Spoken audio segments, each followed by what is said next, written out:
And hello YouTube, GSmaniamsmart here, and today's video we're going to go into some of the details for the upcoming World vs. World overhaul reward system. Also talk a little about the new Ascended gear that's going to be coming to World vs. World and a brand new legendary back piece as well. That's coming up next.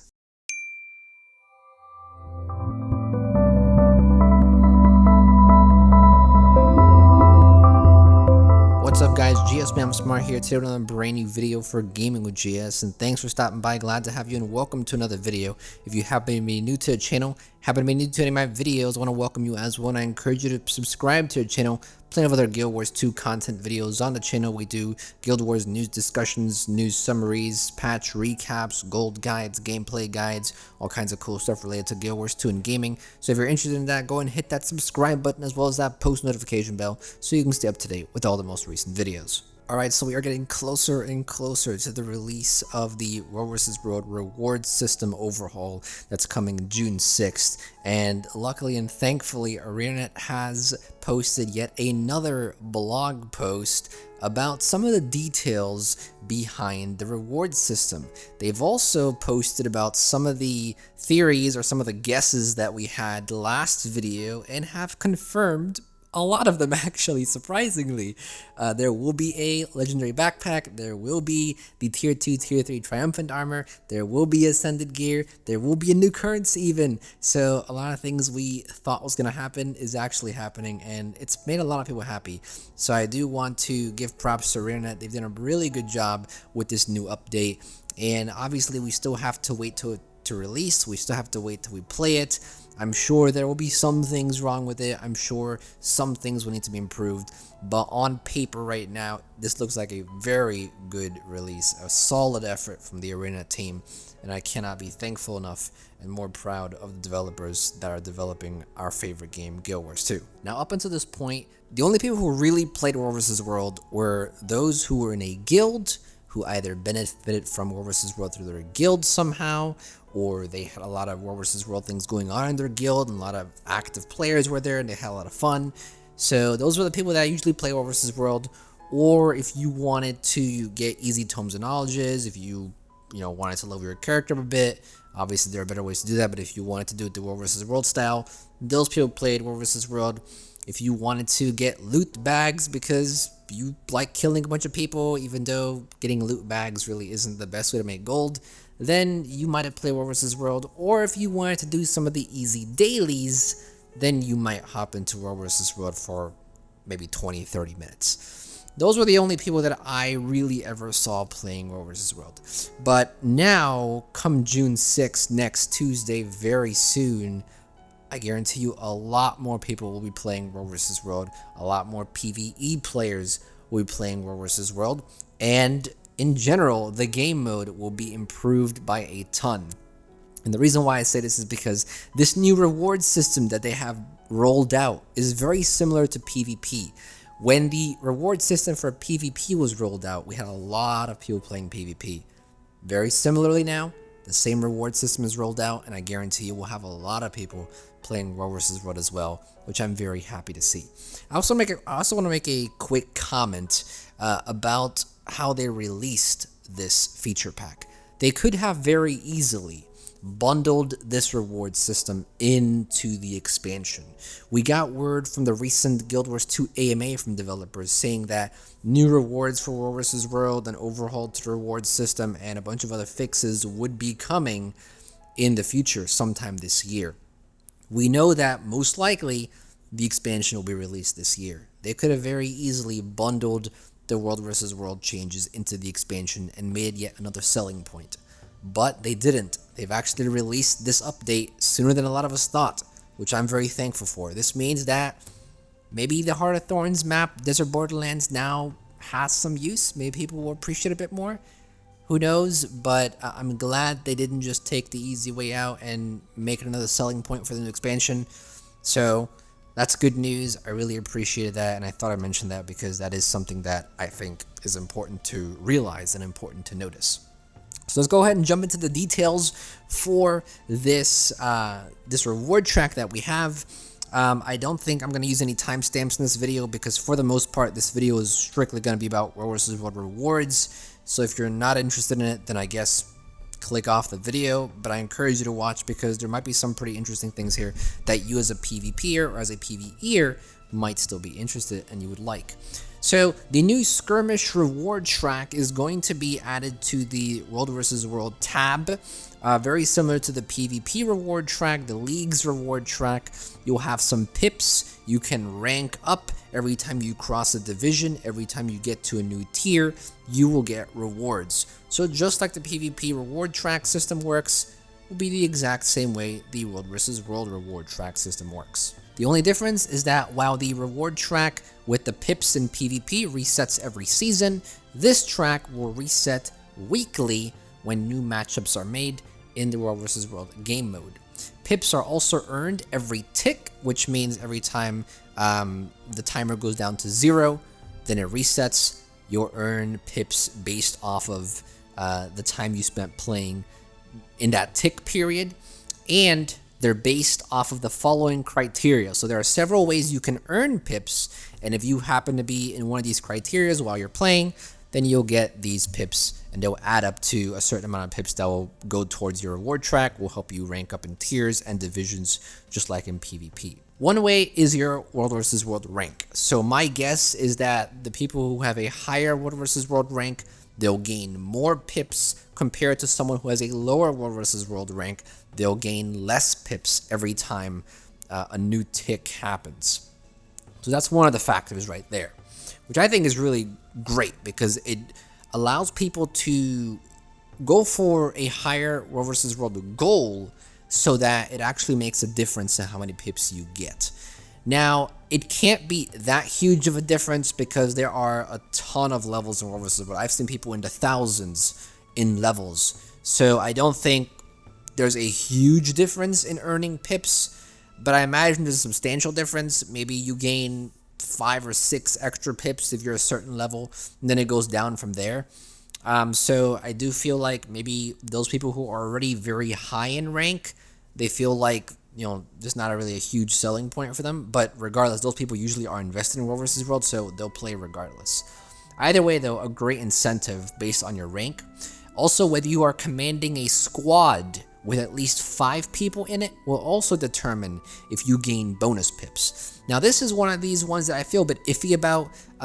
There could be a few problems with this. We might see a bunch of small commander squads start popping up. Some people might not want to be matched up with different commanders. There's also this problem where a lot of guilds have many different commanders, but what happens if some commanders might want to command to get that bonus of pips, and obviously part of the guild will follow one, part of the guild will follow another.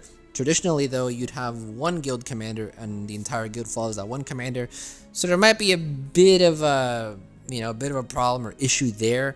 Hopefully it isn't too huge of a bonus. Hopefully you're not gaining too many pips, because if so, then this is definitely going to be something a lot of people want to do. A lot of people are going to want to have their commander tag up with 5 other people, and it can be pretty crazy. So hopefully this isn't too big of a boost than it should be. Also, whether you are fighting while outnumbered, this seems to be a big one. I'm glad they did this. If you're on a map that's outnumbered, and if you're staying there still fighting, every tick you'll gain bonus points. So think about it like those pity pips that you get after you lose a certain amount of matches in PvP. After you lose, I think it's 3 in a row, you gain pips, and it helps you, continue to play so you're not constantly losing pips. I think of it like that. If you're playing on an outnumbered map, even though you might not be winning in the war score or in the tick or in the skirmish, you'll still get some pips even if you're outnumbered. So I'm glad that they did that, and they pretty much had to do that because otherwise there'll be some issues there as well. And the last way you can earn pips, if you've been playing on the same server in the same world for at least 3 weeks, then you'll gain bonus pips as well. And that's mainly just to encourage people from server swapping constantly. So this is definitely something that they had to do.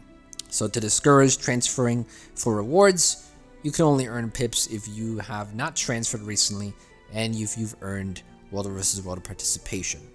So that clearly has to be there for certain reasons. That's not really worth mentioning. We all know why. The new thing that they're also implementing, which I thought they were going to do, I remember in the last video I said they might be introducing a new currency, and well, they did. They are now introducing tournament tickets, but they're calling them Skirmish claim tickets. And with these Skirmish claim tickets, you'll be able to earn these from the reward track. So who knows how many you'll get, but I imagine it's going to be I imagine it's going to be similar to the, what's the Ascended Shards of Glory, I believe they're called. The Shards of Glory that are, the ones that you get after you cross a certain division. I think they're going to have a similar style to that, I imagine. So these new claim tickets you'll be able to use to purchase both exotic and ascended tier 2 world versus world weapons, armor, and more from the Skirmish supervisor vendor. So you will be able to purchase now ascended gear and weapons using these tickets. So ascended gear will be a reward that you can get in World vs. World, a long-awaited reward that everyone's been wanting for a long time. They've also added a new tab along the top of the match overview UI called the match history. And in there, you'll find your war score, your victory points, and kill death statistics throughout the entire match. And I think this is a cool little add-on. It gives you some more information on your server, on your world, and how many kills and deaths. Now, how detailed this will go, I'm not sure, but if it goes really detailed, it'll be really cool to see, all these stats. I'm a stats type of guy. I like seeing, statistics and numbers, so that would be really cool if they actually make it fairly detailed.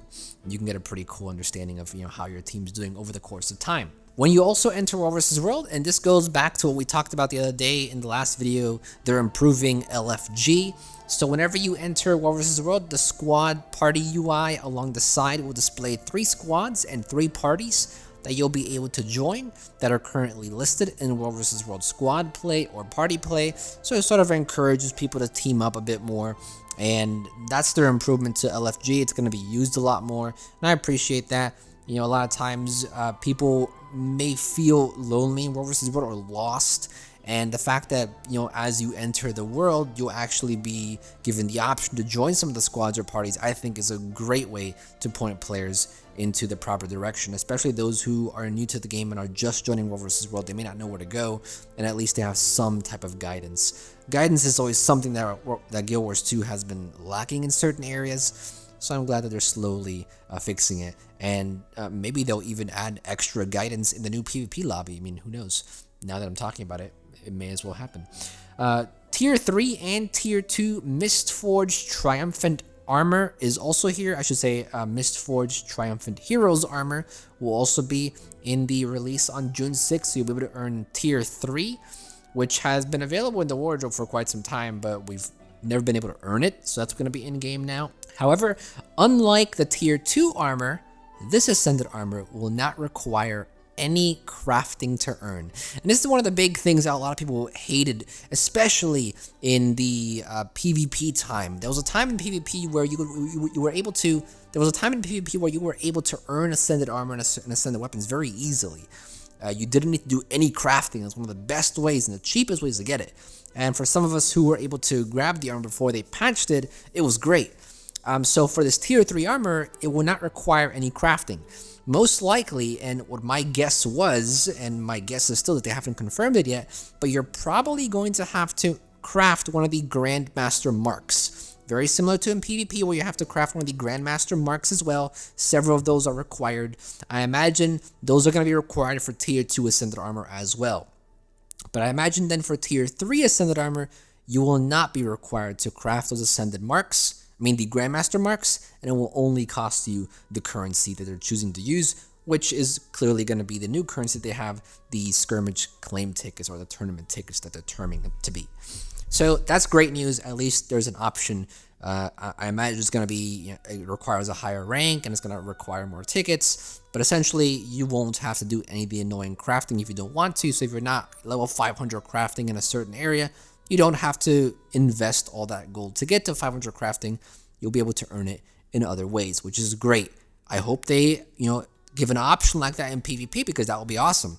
I had to actually level up one of my guys to a very high crafting. I think it was 450 or 500 to craft what I needed for the PvP Ascended armor, and it'd be great if there was an option for that in PvP. Hopefully they move an option like that over to the PvP lobby, and that would be really cool. And lastly, as we all expected and as we've all wanted for a very long time, and thankfully they've implemented it for this next patch that's coming out June 6th, we're going to get a legendary backpack for World vs. World. It will also come with a glider included, as the other legendary backpacks also have.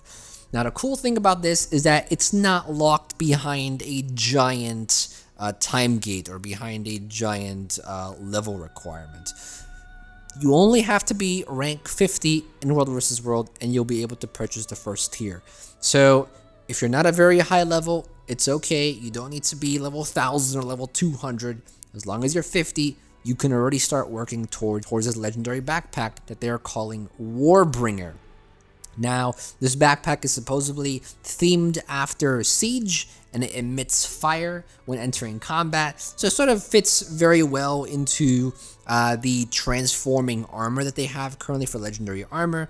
This legendary backpack will also transform, which I think is a lot cooler than the legendary backpack that we have for fractals and for PvP. So this is definitely going to be something that a lot of people are going to want to get, especially because it can transform, and it might make a nice fit to your legendary armor, which can transform as well.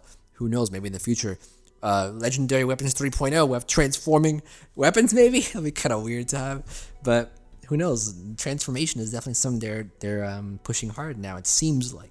So those are all the updates that we got. That's all the information from the blog post. There was also an interview released by Massively, or actually I think it was MMORPG. It was from one of the websites, from one of the MMO websites. There was an interview that they conducted with 2 other Guild Wars 2 developers. I won't read through it entirely. I'm just going to pick out a few of the important bits that I thought you'd be interested in, as I was interested in.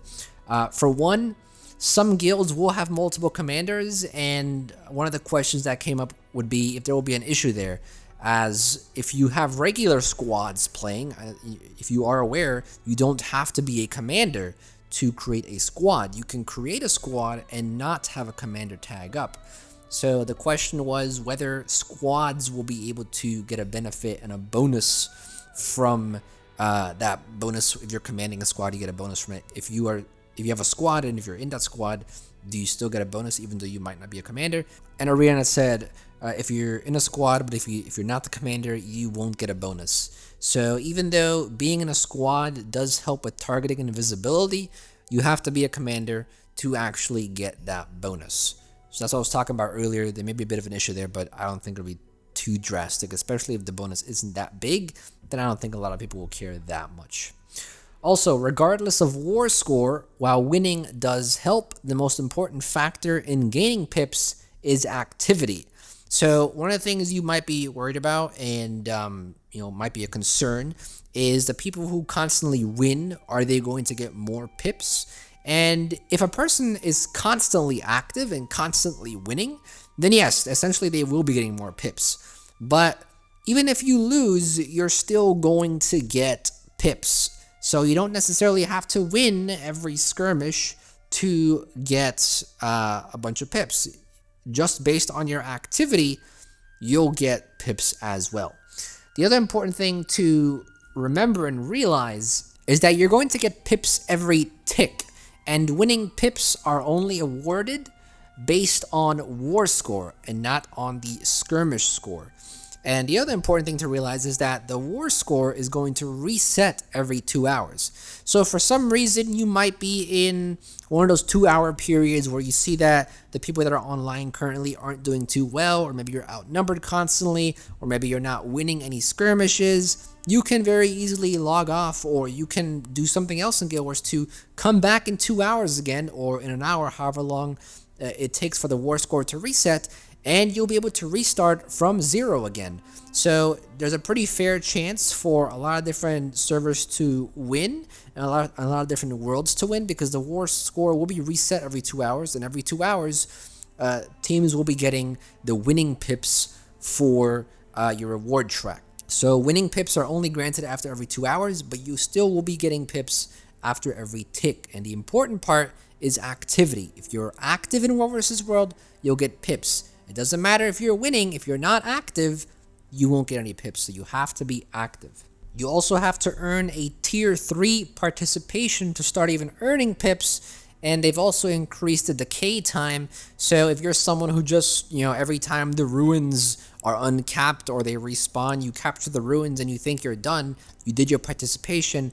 No, you won't earn any pips that way. You have to earn a tier 3 participation to even start earning pips. So that's what I was saying. It doesn't matter if someone's on the winning side. If they're not being active and they don't have tier 3 participation, they won't get any pips. And the fact that they've increased the decay time, it means you actually really have to be active. You can't just, capture one tower and then be AFK for 20 minutes and expect yourself to rack up a bunch of pips. That's not how it works. You're going to have to be active for a good amount of time to actually earn those pips.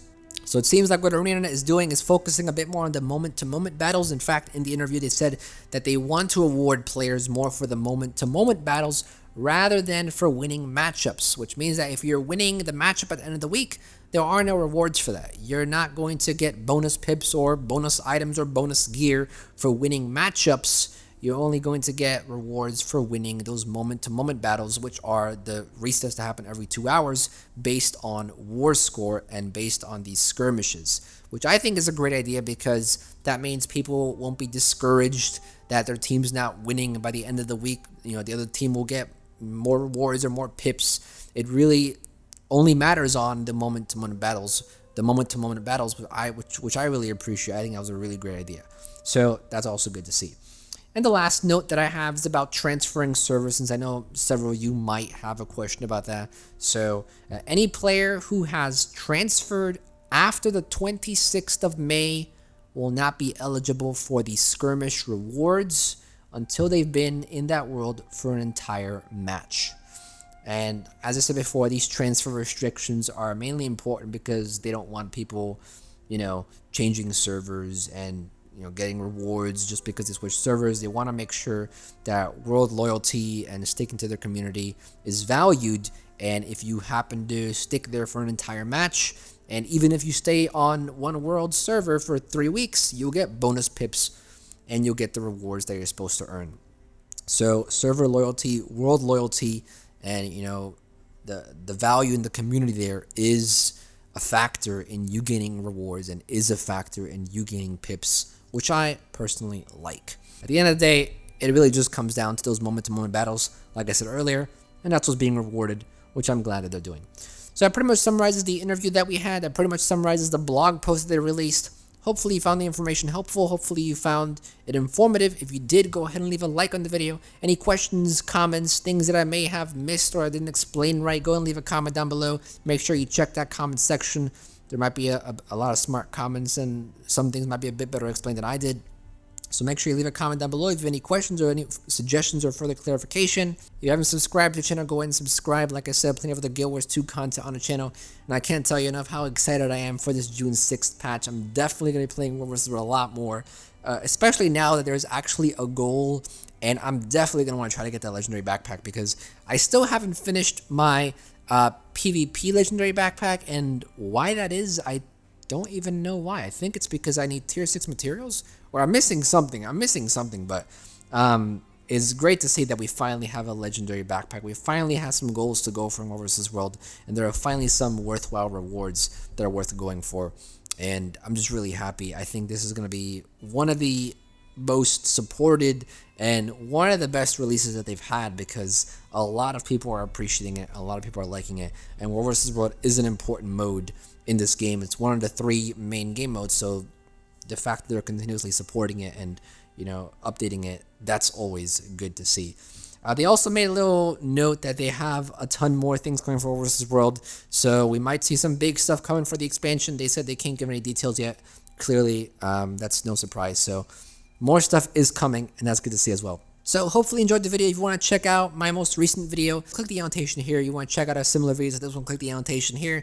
You want to subscribe to any of my other channels like the vlogging channel, tutorials channel, click the annotation here. And if you want to donate $1 to my Patreon page, you can click the annotation here. That's pretty much it, guys. Thank you for watching as always, and this is GSmaniamsmart. I'll be back sooner than you think. Don't go anywhere.